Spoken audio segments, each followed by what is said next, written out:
So last week, we talked about where Yu-Gi-Oh! Arc V failed. This week, we're talking about where it succeeded. We're talking about what it did right. We're talking about what was the best to come out of the fifth entry into the Yu-Gi-Oh! Franchise. Because you want to know what? Even though the ending to Arc V really left a sour taste in my mouth, and it is probably the worst ending of all five, looking back on it to get ready for this list, I realized and remembered how much of this series I truly did love, and just for all its problems, the amazing things it got right throughout. And that's what we're here to do. We're here to celebrate that. But before we do, I would like to say a couple things. First up, I'd like to thank everyone for liking and commenting on my past couple of videos. I know I haven't been responding to comments lately. It's not that I'm not reading them, it's just I've just been kind of busy and caught up. I'm going to try and get to everyone's comments, but I would like to thank you all, and I also like to thank you all. I just passed 200 subscribers. I know that might not sound like a lot when compared to Yu-Gi-Tubers like Team Samurai or Rank 10, but you know what? It means a lot to me, and I'd like to do a special video for that. For 100 subscribers, I did my top 10 favorite archetypes. I assume, I'd like to do my top 10 worst. If anyone has any different ideas, though, I'm open to that. But other than that, expect that either later this week or early next week. And without further ado, let's get started. So the first thing that I really loved about Yu-Gi-Oh! Arc V, and some of you may be like, if you don't play the Yu-Gi-Oh! Card game or have seen any other series, you're like, this doesn't count. But to me, it does. One of the things I love was that it included all the summoning methods, and it actually used them effectively and realistically. The thing is, Yu-Gi-Oh! Is such a big, expansive franchise, but for both 5Ds and Zale, I kind of felt like they kept everything inclusive. 5Ds was all synchros. Yeah, there were one or two fusions, but compared to anything else, it was all synchro. And then in Zale, they didn't even use synchros. Now, granted, one could say this sort of replicated real life, as synchros all but were wiped off the face of the earth for 3 years. But I like the fact that not only did Arc V include all the summoning methods, they worked it into the narrative, in my opinion, seamlessly. I totally buy why the universe split into 4 dimensions where only one sort of Yu-Gi-Oh! Card summoning exists. That actually worked, and I like the way it was included into the narrative. Also, you look at the cards they used. All of them were very practical and actually had meta presence. The Speedroids, the Phantom Knights, the Predaplants. Okay, Predaplants are more just as an engine, but I really thought it worked well to the point where Pendulum, the one that was being promoted the most, or was at least supposed to, kind of got shafted. Pendulum wasn't even used a lot comparatively, but they worked that into the narrative very well. So I guess what I'm saying is, if Arc V did nothing else right, the first thing I think it did really right was that everything that is Yu-Gi-Oh! Felt like it was part of Yu-Gi-Oh! So I know I said last week that the plot was presented in a bad way, but for number 4, I'm giving it to just the idea of what was happening, because this was a crazy idea. And with this show's production troubles, they could easily have scrapped the whole thing and tried something easier and safer, but nah, we got this crazy dimension insanity. But it's handled very competently. Each dimension has its own unique characteristics to it that I think, for older fans, really embody what stands out about the looks of the other Yu-Gi-Ohs. 5D's the very futuristic-looking city, GX with Duel Academy. The only one that doesn't is Heartland, and that's because Heartland got destroyed, and that's kind of amazing in and of itself. When we first get to Heartland and we see how drungy and dirty it looked compared to our last 2 locations, which were just good to normal looking cities. I thought the way this was represented was gorgeous. And remember what I said about the summoning methods? Oh god, the way they handled that, it all combines and it works together in such a great way that I can't help, even if it's presented wrong. And then everything with the kids, that was also great. You have these 4-8 children who have well-defined, well-given to us personalities. Okay, 2 of them kind of got shafted, but you came to like everyone as an individual, only to find this horrifying, almost psychological body horror plot line going on with them throughout the whole thing. It is gripping, it is terrifying, and you just get so invested and hooked. I couldn't wait to find out every revelation about what was going on with these children and watching it play out as it slowly affects their sanity and drives them crazy. Oh god, so good. Just so well done, choosing to handle it from almost a horror standpoint.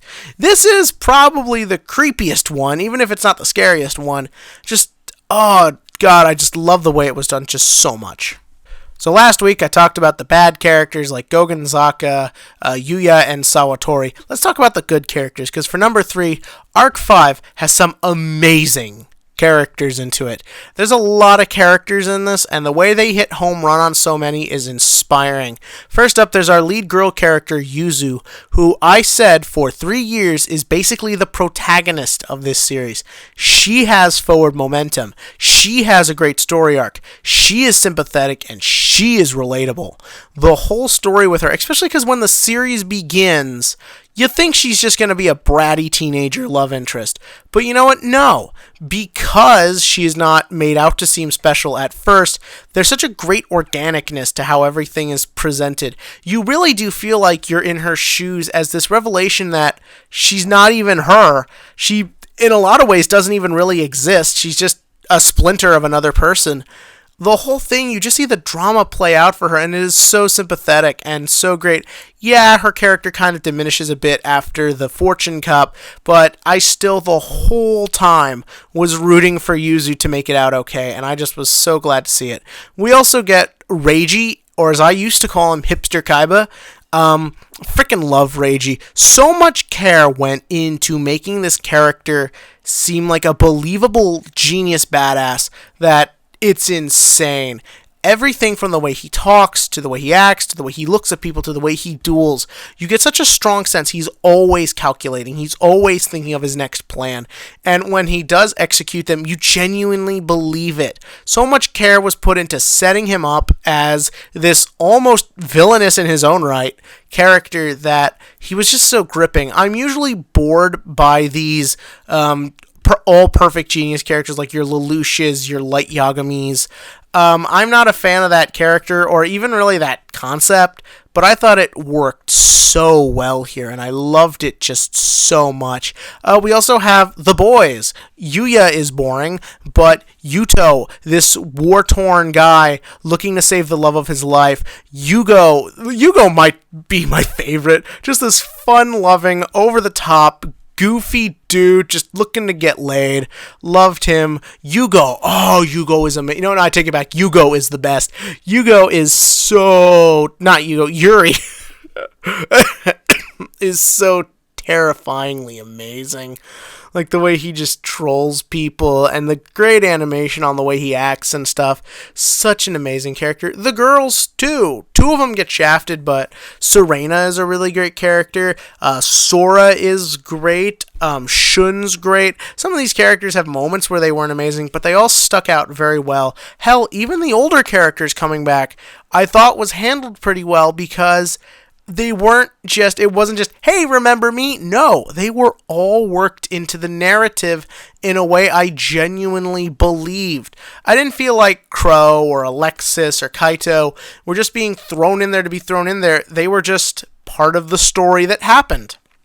Maybe you could have done more with them, but I really never believed that they weren't supposed to be there, and I really do believe for someone seeing those characters for the first time, they're going to get a good grasp of who they are and how they should act, and I am so thankful for that, and it really does make me excited for who knows what's to come next. Number 2, this is the one where the casual anime viewer who doesn't care about technicals is going to just click off right away, but oh god, the music in Arc 5. The music is amazing. It might sound crazy to make it number 2, but so much of anything, whether it's anime or movies or American TV shows or whatever, the score can really change the way you perceive everything, the way you flow with everything, your emotional state when watching something. Sometimes this can be manipulative, but music is essential.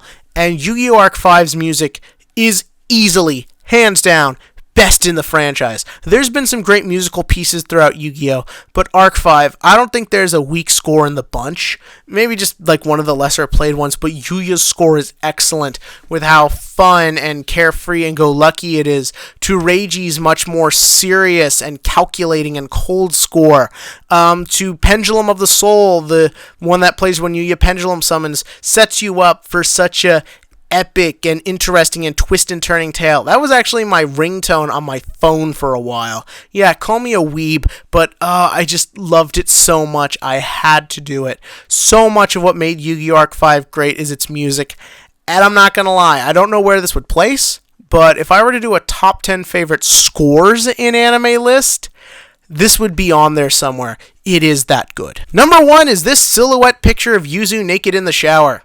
Wait. I can't seriously say that is number 1. I'll get in trouble. That's kind of creepy and pedo-ish. You know what, now, let's say that number 1 is all the experimenting in this plot. Now, I know I brought this up in a video a couple of weeks ago, how I feel that Yu-Gi-Oh! Arc V's greatest strength is the way it experiments, but it really does deserve to be brought back up here, because everything else on this list happened because of the experimentation. Okay, maybe not the score, that's because of your composer. But for every character, like, say, a poorly used rival, or a best friend who was just there to be there, or even a weak protagonist, we got a great leading lady, we got a great anti-hero, almost villainous type character, and we got a lot of great side characters. Because of the experimentation, we got this weird dimension plot thing. It would have been, like I said, with all the production troubles, they could easily have scrapped it or made it simpler, but no, they shot for the top and they went for it, man. Like, Yu-Gi-Oh! Is not afraid to. This whole crazy, insane plot only happens because you have writers who care, who aren't afraid to let it get scary, who aren't afraid to let characters get to vulnerable places, who do care about writing and things and stuff like that. You can make the argument that because Yu-Gi-Oh! Is to sell a product, it doesn't care. But no, the writers have clearly proven over the years that what the agenda is immaterial. What they want is to make a good show. And Yu-Gi-Oh! Arc V's experimentation and willing to finally break the cliched roles of rival, love interest, best friend, and try is such an important thing. And I want that to be Yu-Gi-Oh! Arc V's legacy. I want every Yu-Gi-Oh! Series going into the future, because let's be real here, this cash cow ain't dying anytime soon. I want every Yu-Gi-Oh! Series to experiment like this. I want Vrains to take us to some crazy, insane places, because for 3 years, for 25 minutes once a week, I watched an anime that did bring us to some crazy places, and did bring some emotional moments, and always had me coming back. And the only reason what went wrong with it got to me so much was because I knew it could do so much better. Because you know what? For any fault or for any flaw, Yu-Gi-Oh! Arc V is still a really well-made, well-acted, well-animated series that just hits the ground running and really tries, and I'll always be grateful for that. But what did you think? In the comment section below, give me your thoughts on anything I said on this list. If you think I missed something, what was your greatest parts of this series? What are you looking forward to for Vrains? Do you have a video you'd prefer I do for 200 subscribers? But tell me all that below, and as always, click to like and click to subscribe, and what can I say else but can't wait for Vrains.